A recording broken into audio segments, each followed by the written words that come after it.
ইন্নাহু ইয়ারাকুম হুয়া ওয়া ক্বাবিলুহু মিন হাইসু লা তারাউনাহুম। তারা তোমাদেরকে দেখতে পায়, তোমরা তাদেরকে দেখো না। জিনেরা আমাদেরকে দেখে, আমরা জিনদেরকে দেখি না। বিভিন্ন আকৃতি তারা ধারণ করতে পারে, আমরা তা পারি না।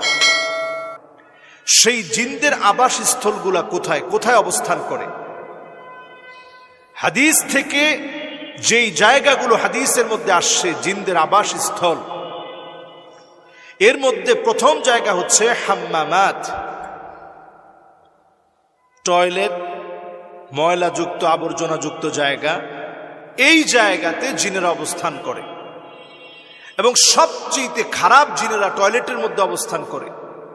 এই জন্য যখনই আপনি টয়লেটে প্রবেশ করবেন তখন আল্লাহুম্মা ইন্নী আউযু বিকা মিনাল খুবসি ওয়াল খাবাইস